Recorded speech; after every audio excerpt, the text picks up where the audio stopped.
ফাতেমা কান্না করে বলে, আব্বাজান,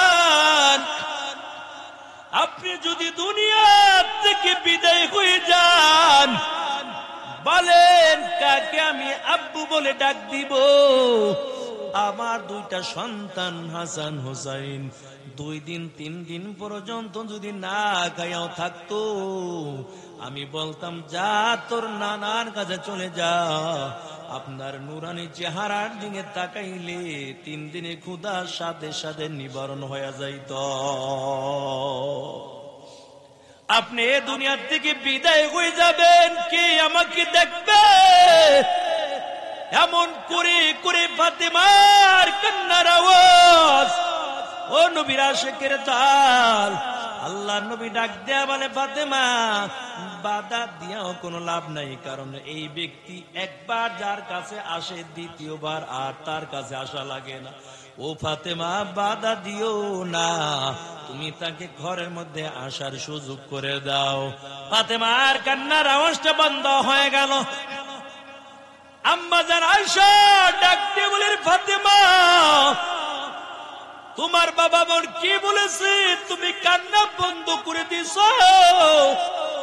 ফাতেমা ডাক দিয়া বলে, আম্মা জান, আমার আব্বা জান বলেছে বাবা দুনিয়া থেকে বিদায় হওয়ার পর সর্বপ্রথম আমাদের বংশ হইতে আমি আগে বিদায় হব, আর ওই পরকালে জান্নাতের মধ্যে আমার আব্বার সঙ্গে আমার সাক্ষাৎ হয়ে যাবে।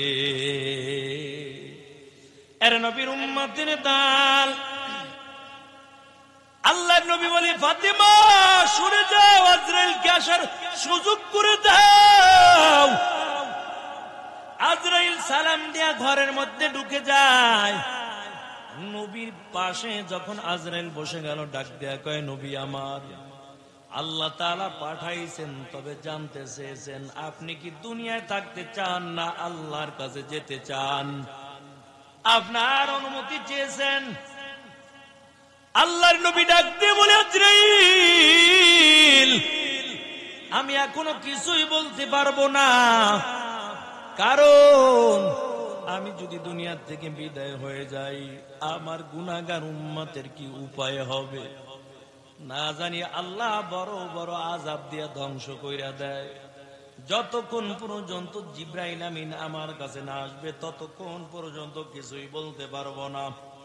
আল্লাহ জিবরাইলকে পাঠাইয়া বলে, জিবরাইল যাও যাও, আমার বন্ধুকে জানাইয়া দাও তার গুনাহগার উম্মতের চিন্তা আমার বন্ধুর করা লাগবে না, আর গুনাহগার উম্মতের জিম্মা স্বয়ং আমি আল্লাহ নিজে কুদরতে হাতের মধ্যে নিলাম।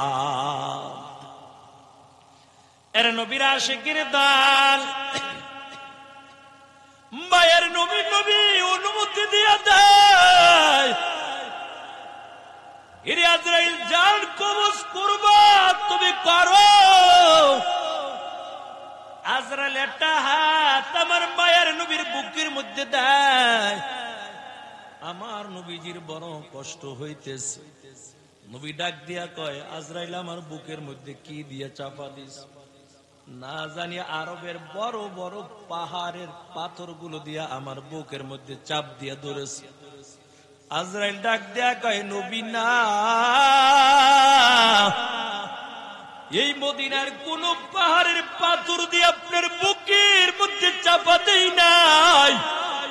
ও নবী আমার, আরবের কোন পাহাড় দিয়ে আপনার বুকের মধ্যে আমি চাপা দেই নাই। আল্লাহর নবী ডাক দেয়া বলে, আজরাইল, তবে আমার বুকের মধ্যে তুমি কি রেখেছো আমি কষ্ট সইতে পারি না। আমার মনে হয় বড় পাহাড় দিয়ে বুঝে আমার বুকটা সাইফা ধরছে। আজরাইল ডাক দেয়া বলে, নবী না, আপনার বুকের মধ্যে এমন বড় কিছু দিয়া চাপা দেই নাই, তবে আমার একটা হাত মাত্র বুকের মধ্যে রাখলাম। রাসূল চোখের পানি ছেড়ে দিয়া কান্না করে আর বলে, আজরাইল, এত কষ্ট দিয়াও কি আমার উম্মতের জান কবজ করবা? শেষ জামানে আমার উম্মত গুলো থাকবে তো বড় দুর্বল, এত কষ্ট দিয়া কি আমার উম্মতের জান কবজ করবা? এরে আজরাইল, তবে শুনো, তোমার যত মনে চায় আমাকে কষ্ট দিয়া আমার জানটা কবজ করে নাও, আমার গুনাহগার উম্মতের জানটা কবজ এত কষ্ট দিয়া করবা না। আজরাইল ডাক দেয়া বলে, নবী, যে উম্মাত গুলো দুনিয়ার জমিনে আল্লাহর হুকুম পালন করবে তাদের কোনো চিন্তা করা লাগবে না। মায়ের কোলে বসে সন্তান দুধ পান করলে মা যেমন কোনো টের পায় না, তাদের রুহগুলো এমন করে বের করা হবে ওই আল্লাহর বান্দা বান্দিরা টের পাবে না। আর বেঈমান নাফরমানের রুহগুলো কত কষ্ট দিয়া কবজ করা হবে জানেন? এর চেয়েও শত শত গুণ বেশি কষ্ট দিয়া তারপর নাফরমানের রুহগুলো কবজ করা হবে। আমি ছোট্ট একখানা আয়াতে কারিমা তেলাওয়াত করলাম। আল্লাহ বলেন, মিনহা খলাকনাকুম ওয়া ফিহা নুঈদুকুম ওয়া মিনহা নুখরিজুকুম তারাতান উখরা। আল্লাহ তাআলা আয়াতের মধ্যে তিনটা বিষয় আলোচনা করেছেন। এক নাম্বার, আল্লাহ বলেন, আমি তোমাদের মাটি দিয়ে বানাইলাম। ও মাটির মানুষ, তবে সাবধান, অহংকারী করবা না, ভাব নিয়ে দুনিয়ার জমিনে চলবা না। এই মাটির মানুষ আবার মাটির গর্ভে যাওয়া লাগবে, তবে দুনিয়ার জমিনে যদি গরম ভাবটা দেখাও, অন্ধকার কবরে যাওয়ার পর ওই মাটিও কিন্তু গরম ভাব দেখাবে। আল্লাহ এক নাম্বার বলেন, তোমাদের আমি মাটি দিয়ে বানাইলাম। এই দুনিয়া কিছুই ছিল না, শুধু চারদিকে পানি। আল্লাহ তাআলা একটা কুদরতি নজর ফেলাইলো, চারদিক থেকে পানির ঢেউ ওই জায়গার মধ্যে আসে, বালুগুলো জমা হয়ে গেল, বড় একটা পাহাড়ের মতন হয়ে গেল। আল্লাহ তাআলা এই পাহাড়টাকে রুটির মতন পিষে জমিন বানিয়ে দিল। এখন কিছু সংখ্যক জমিন আর কিছু অংশ হলো পানি। পানির মধ্যে জমিনটা টলমল টলমল করতেছে রে মুমিন। আল্লাহ বলে, রে জমিন সাবধান, ঠান্ডা হয়ে যাও, কারণ আমার বান্দাগুলো থাকবে বড় দুর্বল। দুনিয়ার জমিনের মধ্যে আমি মানুষ বানাইব। খুলিকাল ইনসানু দাঈফা। আল্লাহ বলেন, তারা থাকবে বড় দুর্বল, এই মানুষগুলো আমি দুর্বল বানাইব। দুর্বল মানুষগুলো যখন জমিনের মধ্যে থাকবে, জমিন যদি টলমল টলমল করে, আমার দুর্বল বান্দাগুলো বসবাস করতে পারবে না। আল্লাহ বলেন, জমিন তুমি স্থির হয়ে যাও। জমিন যখন থেমে গেল, আল্লাহ বড় বড় পাহাড় দিয়া প্যারাক মেরে দিল জমিনকে। জমিন নড়াচড়া বন্ধ হয়ে গেল। আল্লাহ তাআলা মানুষ বানাইবেন, আল্লাহ মানুষ বানাইবে, ফেরেশতাদেরকে নিয়ে পরামর্শ করলো। ফেরেশতারা আল্লাহ, আমরাই তো যথেষ্ট, আর লাগে কি? আল্লাহ বলেন, আমি যা জানি তোমরা জানো না। এর নবীরা সেখানে দাল। আল্লাহ ইসরাফিলকে ডেকে বলে, ইসরাফিল যাও, জমিন থেকে মাটি আনো, কারণ আমি আদম বানাইব। ইসরাফিল জমিনের মধ্যে হাজির হয়। ইসরাফিল জমিনের মধ্যে আসার পর মাটি কান্না শুরু করে দিল। ওই ইসরাফিল, আমার থেকে মাটি নিও না, কারণ এই মাটি দিয়ে আল্লাহ মানুষ বানাইবেন। কাউকে জাহান্নামে দিবে, আবার কাউকে জান্নাতের মেহমান বানাবে। আমার থেকে মাটি নিও না। ওই ইসরাফিল মালিকের কাছে হাজির। ডেকে ডেকে বলে, আল্লাহ, জমিন থেকে মাটি আনতে পারলাম না। আল্লাহ বলে, কেন মাটি আনতে পারো না? বলে, জমিন কান্না করে, এই জন্য মাটি আনতে পারি নাই। আল্লাহ, আবার তোমার কাছে হাজির হয়ে গেলাম। আল্লাহ বলেন, আর কে আছো? ইসরাফিল, তুমি মাটি আনতে পারো নাই। এরে মিকাইল, তুমি জলদি করে জমিনে চলে যাও। মিকাইল জমিনের মধ্যে হাজির হয়ে গেল। এই জমিনটা একই অবস্থায় কান্না শুরু করে দিল। জমিন থেকে মিকাইল মাটি আনতে পারলো না, আল্লাহর কাছে চলে গেল। আল্লাহ বলেন, মিকাইল, কেন মাটি আনতে পারো না? ওই মিকাইল ফেরেশতা ডেকে ডেকে বলি, মালিক, কেমন করে মাটি আনবো?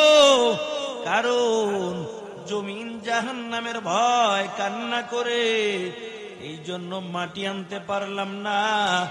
আল্লাহ জিব্রাইলকে পাঠায়, জিব্রাইল যাও, তুমি জমিন থেকে মাটি আনো।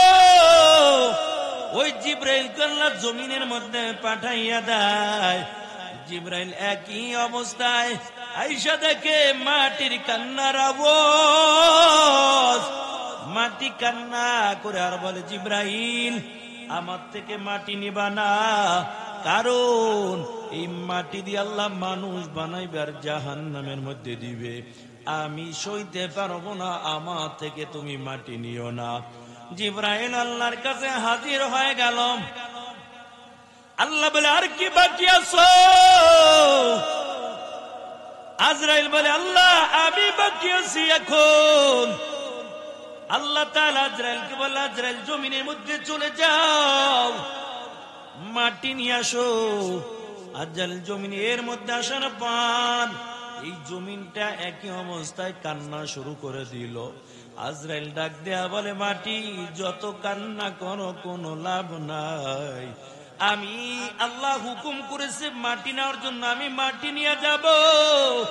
কান্না করে কোনো লাভ নাই। ওই জমিনের মধ্যে আজরাইল এমন একটা থাবা দেয়, পুরা পৃথিবীর জমিনের উপরের মাটিটা আজরাইলের হাতের মুঠের মধ্যে চলে আসলো। এরে আল্লাহর বান্দা, মাটি নিয়ে আল্লাহর কাছে চলে গেল। আল্লাহ জমিন থেকে মাটি আনলাম।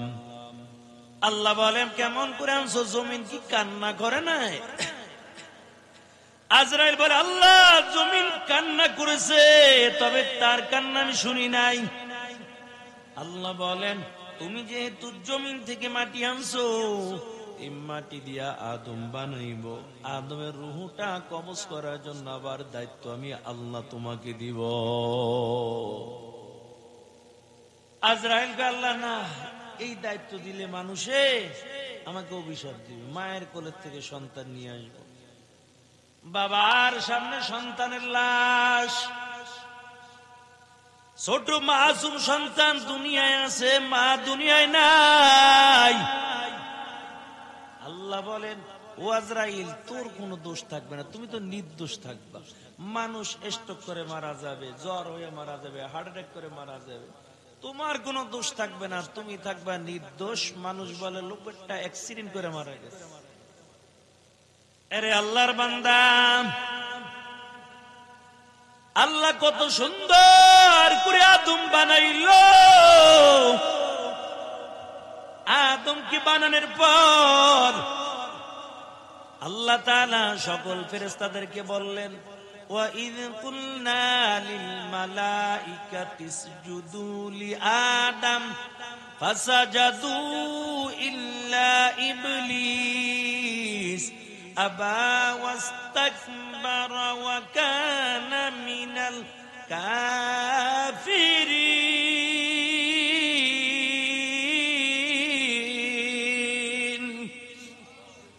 এর নবীর আশিকের দল, আল্লাহ তাআলা বললেন, ও ফেরেশতারা, আদমকে সিজদা করে দাও। সবাই সিজদা করলো, কিন্তু ইবলিস সিজদা করে নাই। আল্লাহ তাআলা বলে, কেন তুমি সিজদা করলে না? ওই ইবলিস যুক্তি দেখায়, ও মালিক, আদম তো মাটির তৈরি, আমাকে তুমি আগুন দিয়া বানাইছো।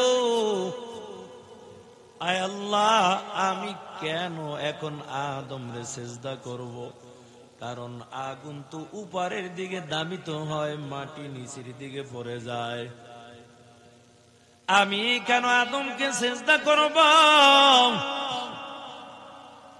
আল্লাহ তাআলা বলেন, ইবলিস আমি লানতের জিঞ্জির পরাইলাম। ইবলিসা ডাক দেয়া, আল্লাহ তুমি আমাকে লানতের জিঞ্জির পরাইছো, একটা মাত্র হুকুম অমান্য করলাম, তবে আল্লাহ তুমি আমাকে এমন কিছু ক্ষমতা দিয়া দাও যার দ্বারা আমি দুনিয়ায় তোমার বান্দাদেরকে ধোঁকা দিয়ে দিয়ে আমি জাহান্নামের মধ্যে নিব। আল্লাহ বলে, ইবলিস ক্ষমতা পাইয়াও কোনো লাভ নাই, কারণ আমার বান্দা 20 বছর 30 বছর 100 বছর যদি গুনাহ করে, আর যদি গুনাহ থেকে ফিরে খাটি দিলে তওবা করে নেয়, আমি আল্লাহ তার পিছনে সব গুনাহগুলো মাফ করে দিব। এর নবীর উম্মতের দাল, ওই আদমকে আল্লাহ বানাইয়া যখন জান্নাতের মধ্যে রাখলো, আল্লাহ তাআলা বলে, আদম জান্নাতের মধ্যে থাকো। তবে আদমের কাছে কেমন জানি লাগে, কি জানি মনে চায়। আল্লাহ তাআলা বুঝা ফেলাইছে আদম জান্নাতে একা একা ভালো লাগে না। আদম পয়গম্বর ঘুমন্ত অবস্থায় আল্লাহ তাআলা বাম পাশের একটু হাড্ডি নিয়া ওই মা হাওয়াকে আল্লাহ তাআলা বানাইলো। জান্নাতের মধ্যে হাওয়াকে আল্লাহ তাআলা বানাইয়া সুন্দর করে সাজাইয়া যখন সামনে দিল, আদম নবী ঘুমের থেকে জায়গা দেখে, কিরে এত সুন্দর, কি জানি মনে চাইছিল এটা তো খাইয়ে গেছে। আর কি এর চিন্তা, হাতটা বাড়াইছে, ধরবে আল্লাহকে সাবধান। পরে একটু পরে ধরো, কয়কা আরো বাকি আছে, বিয়া হবে, মহারানা দিবা, তার ঘরে সামনে আগাইবা। আদম নবী বলে, আল্লাহ কেমন করে মহারানা দিব? আল্লাহ তাআলা বলেন, রে আদম, আমি এমন একজন আমার বন্ধু বানাইলাম, যাকে না বানাইলে আসমান জমিন নবমণ্ডল হাওয়া গন্ধম জান্নাত জাহান্নাম কিছুই বানাইতাম না। আদম পয়গম্বর হাওয়াকে ধরবে, আল্লাহকে আসতে, এ মহারানা আদায় করবা, তারপর হাওয়া তোমার জন্য হালাল হবে। তাই কেমন করে আমি এখন মহারানা দিব? এরে আল্লাহর বান্দা, আল্লাহ বলেন, আমার বন্ধুর উপর 4 বার অথবা 10 বার দরুদ পড়ে নিবা, তাহলে আমি আল্লাহ হাওয়াকে তোমার জন্য হালাল করে দিব। ইমামুল আউয়ালিন আল আখিরিন বহর সাদাকা রহমাতাল লিল আলামিন সাইয়্যিদুল কাওনাইন খাতমুল মুরসালিন আখিরা মুদবুদ ফখরুল আউয়ালিন শাদ আজুদাশ রহমাতাল লিল আলামিন মসজিদে ওশুদ হামার ওয়া জমিন। এর নবীর আশিকের দল, ওই আদম হাওয়া জান্নাতের মধ্যে সময়টা পার করতেছে। ইবলিস জান্নাতের গেটে দাঁড়িয়ে কয়, হাওয়া একটা ওয়াজ করতে চাই। হাওয়া কয়, কি ওয়াজ করবো? ভাই শুনো, ভালো একটা ওয়াজ করবো, তবে আল্লাহ যে মানা করে দিয়েছে, লা তাকরাবা হাদিহিশ শাজারাতা ওয়ালা তাকরাবা হাদিহিশ শাজারাতা ফাতাকুনা মিনাজ জালিমিন।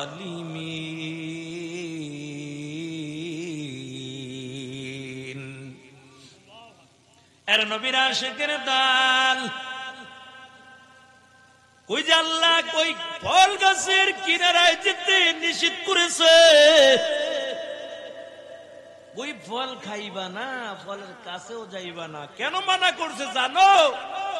এই ফল যদি খাও আজীবন তোমরা জান্নাতের মধ্যে থাকবা, আর যদি ফল না খাওয়া আল্লাহ জান্নাত থেকে বাইর করে দিবে। মহিলাকে ধোকা দিতে খুব সহজ, এই জন্য আগে আইয়া নারীদেরকে ধোকা দেওয়া শুরু করে দিচ্ছে। হাওয়াকে ধোকা দিল, আদম নবীও গেল, হাওয়াও গেল ওই গাছের নিচে। যাওয়ার সাথে সাথে জান্নাতের পোশাক গুলো খুলে গেল। রে আল্লাহর বান্দা, হাওয়ার ও জান্নাতের পোশাক গুলো শরীর থেকে অটোমেটিক ভাবে খুলে যায়, আদম নবীরও খুলে যায়। আল্লাহর কাছে আদম নবী দোয়া করে, মালিক ভুল করে ফেললাম, তুমি ক্ষমা করে দাও।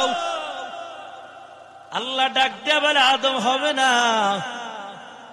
এই জান্নাতের মধ্যে আর থাকতে পারবা না। এখন আদম নবী বলে, আল্লাহ কেমন করে লজ্জা স্থানটা ঢাকবো? আল্লাহ ডাক দিয়া কয়, জান্নাতের গাছের পাতা ছিঁড়ে তারপর লজ্জা স্থান ঢেকে দাও। আদম নবী 3টা গাছের পাতা ছিঁড়ে লজ্জা স্থান ঢেকেছে, আর হাওয়া গাছের 5টা পাতা ছিঁড়ে তারপর তার সতর ঢেকেছে। এরে আল্লাহর বান্দা, কিয়ামত পর্যন্ত যত পুরুষ দুনিয়া থেকে মারা যাবে 3খানা কাপড়ের প্যাকেট বানাইয়া কবরের মধ্যে রাখা হয়, আর হাওয়া 5খানা ওই জান্নাতি গাছের পাতা ছিঁড়েছে। আল্লাহ তাআলা এমন সুন্দর একটা নিয়ম করেছেন, ওই নারীরা দুনিয়া থেকে বিদায় হয়ে যাবে, তবে তাদেরকেও বিশেষ বিদায় বেলা 5খানা কাপড় শেষ বিদায় বেলা দিবে। জান্নাতে পোশাক গুলো খুলে গেল। আল্লাহ দুইজনকে দুই পৃথিবীর 2 জায়গার মধ্যে পাঠায়, জান্নাতের মধ্যে থাকতে পারবা না। হাওয়াকে ওই জিদ্দার জমিনের মধ্যে পাঠায়। এমন করে করে করে করে দুজন কান্না করে, আদম পয়গম্বর আল্লাহর কাছে সিজদায় পড়ে কাঁদে, আল্লাহ ভুল করলাম, তুমি মাফ করে দাও। এমন সময় আল্লাহ তাআলা ডাক দিয়া কয়, রে আদম, আমি তোমাকে কিছু দোয়া শিখাইয়া দিই, দোয়াগুলো যদি পড়ো আমি আল্লাহ তোমার দোয়া কবুল করে দিব। রব্বানা যালামনা আনফুসানা ওয়া ইল্লাম তাগফির লানা ওয়া তারহামনা লানাকুনান্না মিনাল খাসিরিন। এর নবীর আশিকের দল, ওই আদম নবীও সিজদায় পড়ে কাঁদে আর বলে, মালিক তুমি মাফ করে দাও। তবে আল্লাহ, যখন জান্নাতের মধ্যে ঢুকলাম, জান্নাতের গেটে সুন্দর করে লেখা ছিল, আর নামটা তোমার নামের সঙ্গে সুন্দর করে লিখে দিয়েছিলা। আমি জান্নাতের গেটের মধ্যে তোমার নামের সঙ্গে একটা নাম লিখতে দেখতে পাইলাম। ওই জান্নাতের ওয়ালের মধ্যেও আমি তোমার নামের সঙ্গে একটা নাম লেখা দেখতে পাইলাম। নামটা হলো লা ইলাহা ইল্লাল্লাহ। তোমার পাশে দেখলাম মুহাম্মাদুর রাসূলুল্লাহ। আয় আল্লাহ, তো কাকে তুমি মহব্বত করে বানাইছো? তোমার নামের সঙ্গে সুন্দর করে নামটা লিখলাম। আয় আল্লাহ, ওই নামের উসিলা করে আমার দোয়া কবুল করে দাও। আল্লাহ ডাক দেয়া বলে, আদম, আমি তোমার দোয়া কবুল করে নিলাম। ওই জাবালে রহমতে চলে গেল। জাবালে রহমতে যাইয়া কান্না করলো। আল্লাহ তাআলা ওই জাবালে রহমতে বসে যখন মালিকের কাছে দোয়া করলো, আল্লাহ তাআলা আদম নবীর দোয়াও আল্লাহ কবুল করে নেয়। এর নবীর আশিকের দল, এই নবীর উম্মতের কত সম্মান আর কত দাম। কয় বান্দা গুনাহ করেছো, ওই গুনাহ ক্ষমা চাওয়ার জন্য জাবালে রহমতে যাওয়া লাগবে না, গুনাহ মাফ করার জন্য জাবালে রহমতে যাওয়া লাগবে না, গুনাহ করেছো গায়ের পোশাক গুলো খুলে যাবে না। কয় বান্দা জমিনের মধ্যে যেই জায়গার মধ্যে থাকবা আর ওখানে বসে যদি খাঁটি দিলে তওবা করে নাও, আল্লাহ তাআলা বান্দার তওবা কবুল করে নিবে। মালিকের কাছে যাওয়া লাগবে, দুনিয়ার কোন মানুষের কাছে না। জাকারিয়া নবী ইমানের দাওয়াত দেয়, জান্নাতের দিকে মানুষদেরকে ডাকে। ওই কাফির বেঈমানেরা যখন জাকারিয়া নবীকে মারার জন্য যখন ধাওয়া করলো, জাকারিয়া নবী এমন ভাবে সামনে দৌড় দেয়, কিছুদূর যাওয়ার পর দেখে আর যাওয়ার কোনো জায়গা নাই। গাছকে ডাক দেয়া কয়, গাছ আমাকে তুমি বাঁচাও। গাছটা দুইটা ভাগ হয়ে গেল, জাকারিয়া নবী ওই গাছের মধ্যে ঢুকে গেল। ইবলিস শয়তান কয়, এই জাকারিয়ার খুঁজতেছো? জাকারিয়া তো গাছের মধ্যে ঢুকছে। কয় তাই নাকি? কাহা এটা বিশ্বাস করি না, কেমন করে গাছের মধ্যে ঢুকবে? কেমনে বিশ্বাস করা? ইবলিস শয়তান কয়, হ্যাঁ এই গাছের মধ্যে ঢুকছে, বিশ্বাস করো আর না করো। আমি বললাম এই গাছের মধ্যে ঢুকছে, লোকেরা কয় না না বিশ্বাস করি না। তবে জাকারিয়া নবী যখন ঢুকে গেছে, একটু চাদর বাহিরে বাহিরে রয়েছে, ওই দেখ চাদরের কানে দেখে দেখে বলাইছে জাকারিয়া নবীকে কেমন করে মারবে। ইবলিস গো এই গাছটা আস্তে করে ফাড়তে থাকো। গাছটা কাটা শুরু হয়ে গেল। জাকারিয়া নবীর মাথার কাছে যখন করা চলে আসলো, কাটবে কাটবে এমন অবস্থায় ব্যথা পায়, শব্দ কষ্ট। আল্লাহ তুমি বাঁচাও। আল্লাহ তাআলা বলেন, ও জাকারিয়া আমি তোমাকে বানাইলাম কত সুন্দর করে, তুমি কেন গাছের কাছে বাঁচানোর জন্য বললা? যদি আমি আল্লাহর কাছে সাহায্য চাইতা, আমি আল্লাহ তাআলা কুদরতি ভাবে তোমাকে বাঁচাইতা। এর নবীর আশিকের দল, ওই মাটি দিয়ে হাওয়া কেউ বানাইলো, আদম কেউ বানাইলো। আবার আল্লাহ তাআলা আজরাইলকে ডাক দেয়া বলে, আজরাইল এই মানুষের জানগুলো কবজ করার জন্য আমি তোমাকে দায়িত্ব দিব, তবে তুমি মানুষের জানগুলো কবজ করে নিবা। এরে আল্লাহর বান্দা, আল্লাহর নবী বলেন ওই মৃত্যুর আগ মুহূর্তের সময় বেঈমান নাফরমানের কাছে আজরাইল কেমন করে হাজির হয়? পা দুইটা থাকবে জমিনে, মাথা থাকবে আসমানে, চক্ষু দিয়া আগুনের ঝিলকি বের হতে থাকবে, বড় আকৃতি নিয়া ওই নাফরমানের কাছে হাজির হয়ে যাবে। নাফরমান আল্লাহর বান্দা আজরাইল বড় আকৃতি দেখার পর এমন ভাবে চেহারাটা ডানে লুকাইবে, বামে লুকানোর চেষ্টা করবে, কিন্তু যেদিকে চেহারা লুকাবে আজরাইল ওদিকে হাজির হয়ে যাবে। আস্তে করে আজরাইল পায়ের কিনারায় হাজির হয়ে যাবে, ঠাস ঠাস করে পায়ের রগগুলো ছিঁড়ে ফেলবে, পা আর নাড়াচাড়া করতে পারবা না, হাতের রগগুলো ঠাস ঠাস করে ছিঁড়ে ফেলে দিবে, হাত দিয়ে আর নাড়াচাড়া করতে পারবা না, চোখের রগগুলো ছিঁড়ে ফেলে দিবি রে মুমিন। এই চক্ষু দিয়ে আর সুন্দর দুনিয়া দেখতে পারবা না, তোমার জবানের রগগুলো ছিঁড়ে ফেলে দিবে, এই জবান দিয়ে আর কথা বলতে পারবা না।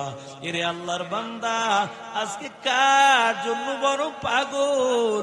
ওই মালিকের জন্য যদি পাগল হয়ে যাইতা, আল্লাহ বলেন আর জমিনের মধ্যে যারা দিলে প্রাণে এবং জবান দিয়া যারা বলবে ইন্নাল্লাযীনা ক্বালু রাব্বুনাল্লাহ সুম্মা ইসতাকামু তাতানাজ্জালু আলাইহিমুল মালাইকাতু আল্লা তাখাফু ওয়া লা তাহজানু ওয়া আবশিরু বিল জান্নাতিল্লাতী কুনতুম তুআদুন। আল্লাহ বলেন এমন মুসিবতের সময় যারা একমাত্র আল্লাহ। আর এই কথার উপর যারা ইস্তেকামত করবে, যারা মজবুত থাকবে, আল্লাহ বলেন মৃত্যুর সময় তাদের কোনো চিন্তা করা লাগবে না। আমি আল্লাহ আসমান থেকে রহমতের ফেরেশতা তাদের সামনে পাঠাইয়া দিব। মায়ার নবী বড় অসুস্থ হয়ে পড়ে গেল। ওই আম্মা জান আয়েশার ঘরের মধ্যে আল্লাহর পয়গম্বর, আম্মা জান আয়েশার ঘরের মধ্যে আল্লাহর নবী শুয়ে আছেন। আমার নবী বড় অসুস্থ। এরে আল্লাহর বান্দা, হঠাৎ করে ঘরের দরজার সামনে আওয়াজ। নবীজির কন্যা ফাতেমা রাদিয়াল্লাহু তাআলা আনহা নজর করে দেখে এমন এক ব্যক্তি যাকে ইতিপূর্বে আর কখনো দেখি নাই। মায়ের নবীকে ডাক দিয়ে বলে, আব্বাজান, এমন একজন নতুন ব্যক্তি আজকে ঘরের দরজার সামনে দাঁড়ানো, ইতিপূর্বে আর আমি কখনো তাকে দেখি নাই। আল্লাহর নবী বলেন, ওই ব্যক্তি কি চায় বলো। ফাতেমা ডাক দিয়ে, আব্বাজান, ওই ব্যক্তি এখন ঘরে ঢোকার জন্য অনুমতি চায়। এর নবীর উম্মতের দল। মায়ার নবী ডাক দিয়ে বলে, ফাতেমা, বাধা দিও না। ফাতেমা চোখের পানি ছেড়ে দিয়ে কাঁদি আর বলে, আব্বাজান, ইনি কে? আল্লাহর নবী ডাক দেয়া বলে, ফাতেমা, ইনি অন্য কেহ না, ইনি হলেন মালাকুল মউত আজরাইল। ফাতেমা কথাটা শোনার পর চোখের পানি ছেড়ে দিয়া আরো কান্না বাড়িয়ে দিলেন। এর নবীর উম্মতের দল। আল্লাহর নবী ডাক দেয়া বলে, ও ফাতেমা, কান্না করিও না, কারণ তোমার চোখের পানি আমি নবী সইতে পারি না। ফাতেমা কান্না করে বলে, আব্বাজান, আপনি যদি দুনিয়া থেকে বিদায় হয়ে যান, বলেন কাকে আমি আব্বু বলে ডাক দিব? আমার দুইটা সন্তান হাসান হোসাইন 2 দিন 3 দিন পর্যন্ত যদি না খাইয়াও থাকতো, আমি বলতাম, যা তোর নানার কাছে চলে যা। আপনার নুরানি চেহারার দিকে তাকাইলে 3 দিনে ক্ষুধার সাথে সাথে নিবারণ হয়ে যাইত। আপনি এ দুনিয়ার থেকে বিদায় হয়ে যাবেন, কে আমাকে দেখবে? এমন করে করে ফাতেমার কান্নার আওয়াজ। ও নবীর আশিকের দল, আল্লাহর নবী ডাক দেয়া বলে, ফাতেমা, বাধা দিয়াও কোনো লাভ নাই, কারণ এই ব্যক্তি একবার যার কাছে আসে, দ্বিতীয়বার আর তার কাছে আসা লাগে না। ও ফাতেমা, বাধা দিও না, তুমি তাকে ঘরের মধ্যে আসার সুযোগ করে দাও। ফাতেমা তারপর চোখ কান্না করা লাগবে না, আমি নবী দুনিয়া থেকে বিদায় হওয়ার পর সর্বপ্রথম আল্লাহ তোমার সঙ্গে আমার সাক্ষাৎ করাইয়া দিবে। ফাতেমার কান্নার আওয়াজটা বন্ধ হয়ে গেল। আম্মা জান আয়েশা ডাক দিয়ে বলেন, ফাতেমা, তোমার বাবা মন কি বলেছে? তুমি কান্না বন্ধ করে দিছ। ফাতেমা ডাক দিয়া বলে, আম্মা জান, আমার আব্বা জান বলেছে, বাবা দুনিয়া থেকে বিদায় হওয়ার পর সর্বপ্রথম আমাদের বংশ হইতে আমি আগে বিদায় হব, আর ওই পরকালে জান্নাতের মধ্যে আমার আব্বার সঙ্গে আমার সাক্ষাৎ হয়ে যাবে। এর নবীর উম্মতের দল। আল্লাহর নবী বলে, ফাতেমা, সরে যাও, আজরাইলকে আসার সুযোগ করে দাও। আজরাইল সালাম দিয়া ঘরের মধ্যে ঢুকে যায়। নবীর পাশে যখন আজরাইল বসে গেল, ডাক দেয়া কয়, নবী আমার, আল্লাহ তাআলা পাঠাইছেন, তবে জানতে চেয়েছেন আপনি কি দুনিয়ায় থাকতে চান না আল্লাহর কাছে যেতে চান? আপনার অনুমতি চেয়েছেন। আল্লাহর নবী ডাক দিয়ে বলে, আজরাইল, আমি এখনো কিছুই বলতে পারবো না, কারণ আমি যদি দুনিয়া থেকে বিদায় হয়ে যাই, আমার গুনাহগার উম্মতের কি উপায় হবে? না জানি আল্লাহ বড় বড় আযাব দিয়া ধ্বংস কইরা দেয়। যতক্ষণ পর্যন্ত জিব্রাইল আমিন আমার কাছে না আসবে, ততক্ষণ পর্যন্ত কিছুই বলতে পারবো না। আল্লাহ জিব্রাইলকে পাঠাইয়া বলে, জিব্রাইল যাও যাও, আমার বন্ধুকে জানাইয়া দাও, তার গুনাহগার উম্মতের চিন্তা আমার বন্ধুর করা লাগবে না। আর গুনাহগার উম্মতের জিম্মা স্বয়ং আমি আল্লাহ নিজে কুদরতি হাতের মধ্যে নিলাম। এর নবীর আশিকের দল, মায়ের নবী নবী অনুমতি দিয়া দেয়, এর আজরাইল জান কবজ করবা তুমি করো। আজরাইল একটা হাত আমার মায়ের নবীর বুকের মধ্যে দেয়। আমার নবীজির বড় কষ্ট হইতেছে। নবী ডাক দিয়া কয়, আজরাইল আমার বুকের মধ্যে কি দিয়া চাপা দিস? না জানি আরবের বড় বড় পাহাড়ের পাথরগুলো দিয়া আমার বুকের মধ্যে চাপ দিয়া ধরেছে। আজরাইল ডাক দিয়া কয়, নবী না, এই মদিনার কোন পাহাড়ের পাথর দিয়ে আপনার বুকের মধ্যে চাপা দেই নাই। ও নবী আমার, আরবের কোন পাহাড় দিয়ে আপনার বুকের মধ্যে আমি চাপা দেই নাই। আল্লাহর নবী ডাক দেয়া বলে, আজরাইল, তবে আমার বুকের মধ্যে তুমি কি রেখেছো? আমি কষ্ট সইতে পারি না। আমার মনে হয় বড় পাহাড় দিয়ে বুঝে আমার বুকটা সাইফা ধরছে। আজরাইল ডাক দেয়া বলে, নবী না, আপনার বুকের মধ্যে এমন বড় কিছু দিয়া চাপা দেই নাই, তবে আমার একটা হাত মাত্র বুকের মধ্যে রাখলাম। রাসূল চোখের পানি ছেড়ে দিয়া কান্না করে আর বলে, আজরাইল, এত কষ্ট দিয়াও কি আমার উম্মতের জান কবজ করবা? শেষ জামানে আমার উম্মত গুলো থাকবে তো বড় দুর্বল। এত কষ্ট দিয়া কি আমার উম্মতের জান কবজ করবা?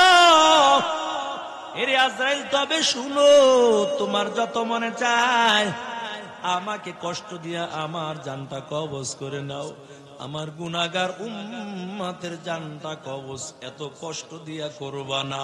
আজরাইল ডাক দেয়া বলে, নবী,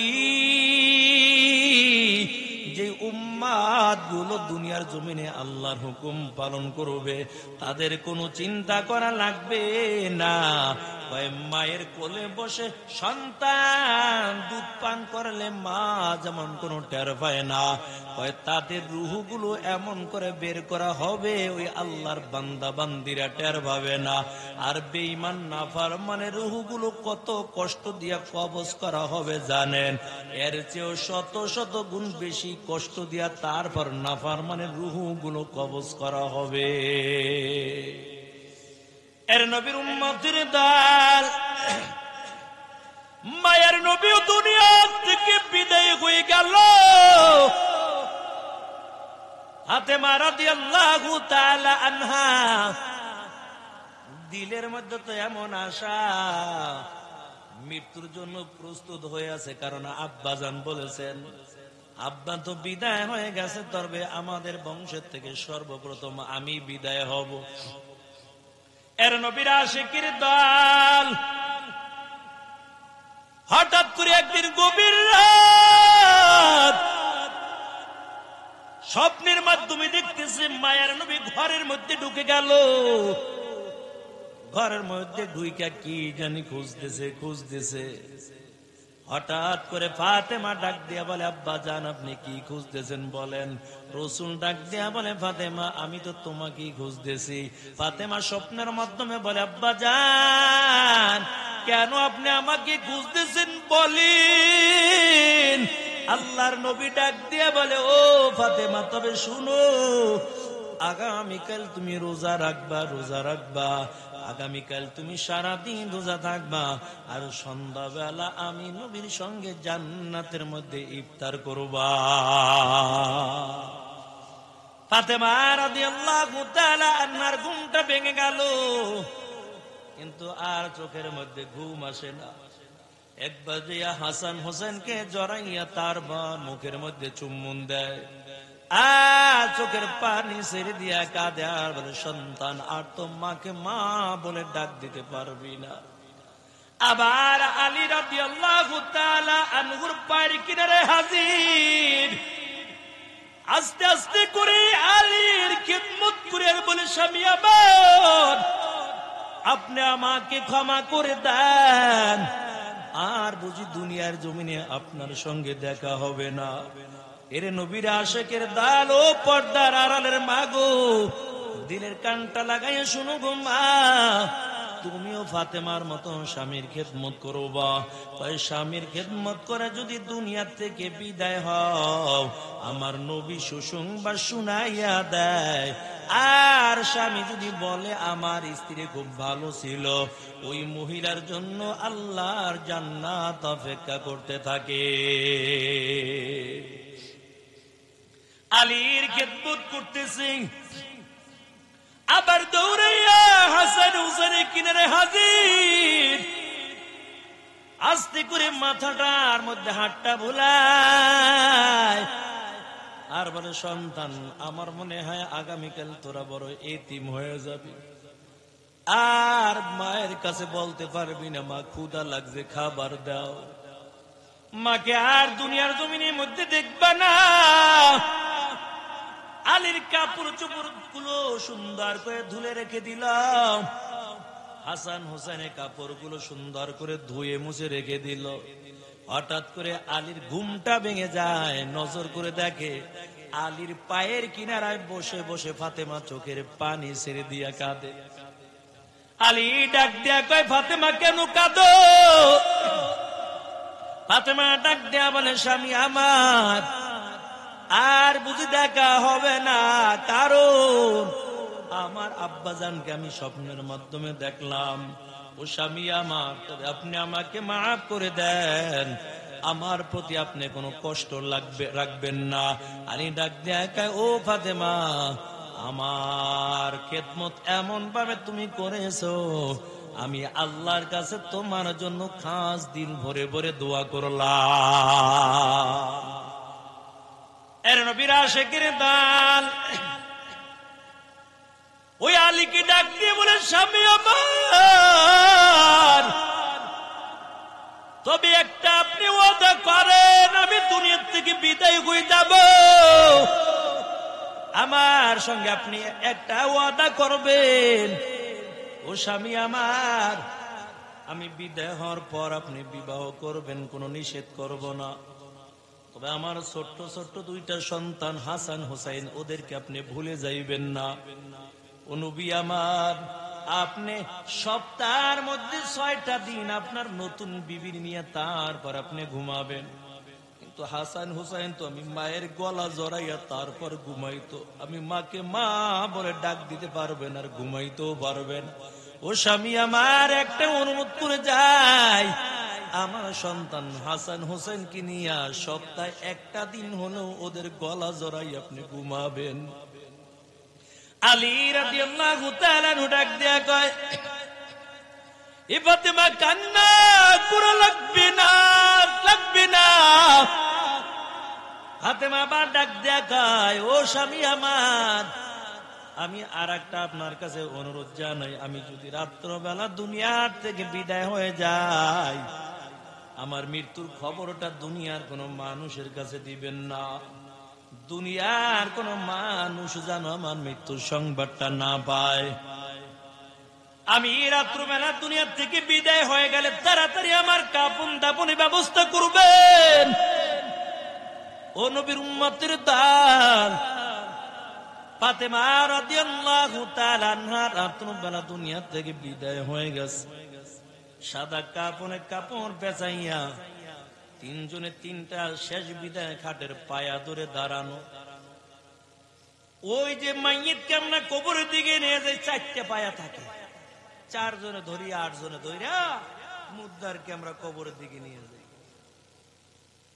মানুষ হলো 3 জন, আলী এবং হাসান হুসাইন 3 জন, আর কেহ নাই।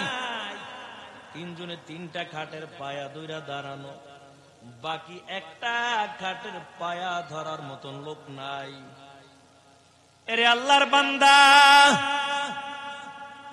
আলী চোখের পানি ছেড়ে দিয়া কাঁদে,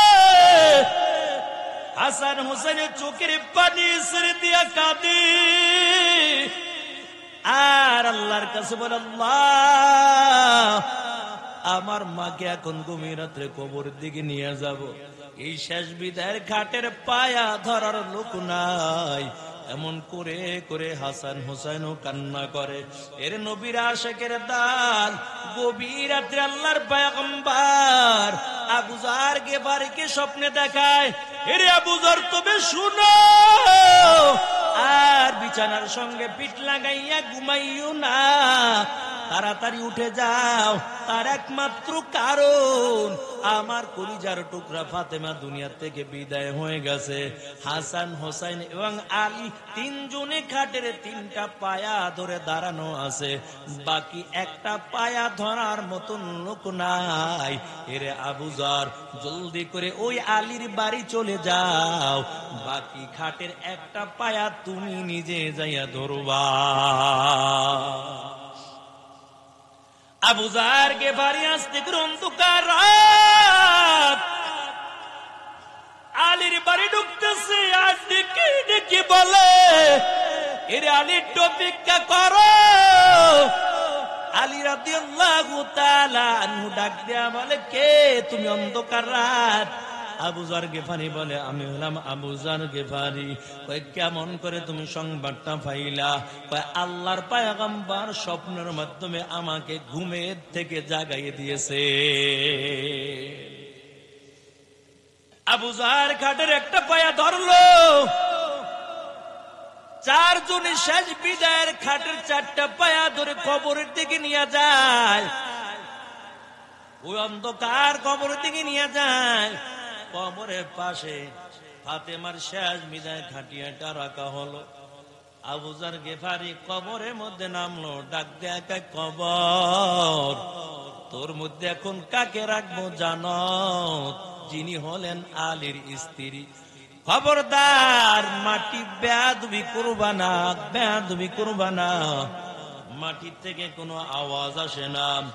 আবার আবু যর ডাক দিয়ে বলে, কবর এখন তোর মধ্যে কাকে রাখবো জানো? যিনি হলেন ওই পরকালে জান্নাতের মধ্যে যুবকদের সর্দার থাকবে হাসান হোসেন।